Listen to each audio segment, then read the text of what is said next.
साउजी हजुर यो मेरो मोबाइल अस्ति 21,000 मा लगेको थिएँ यो मोबाइल हजुर कति आउँछ यसको यो 10,500 पाइन्छ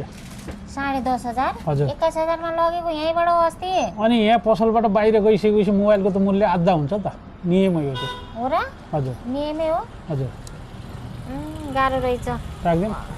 नै नराखम अस्ति 40,000 को मोबाइल हेरेको थिएँ त हजुर त्यो हेरे पनि हो त्यो निकाल्नु त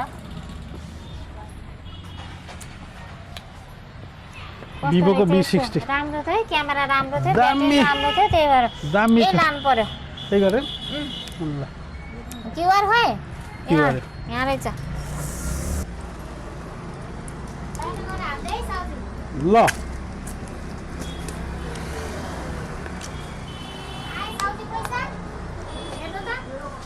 किन 20,000 मात्रै हाल्नुभयो त अनि अहिले तपाईँले अनि पसल बाहिर गएपछि आधी मूल्य पर्छ भन्नुभयो होइन त नि मोबाइलको त्यही भएर मैले आधी पैसा हालिदिएँ कहाँ अनि तपाईँको मोबाइलको हुन्छ त्यो त नयाँ मोबाइलको पनि आधा हालेर हुन्छ त तपाईँले त्यही भन्नुभयो नि भन्नुभयो दोकानको बाहिर पसल बाहिर गइसकेपछि त अनि मोबाइलको आधी मूल्य हुन्छ ए भन्नुभयो, त्यही भएर मैले आधी भगवान् हालिदिएँ। त्यस्तो त नगर न नियम पालना गरे हो साउजी हैट।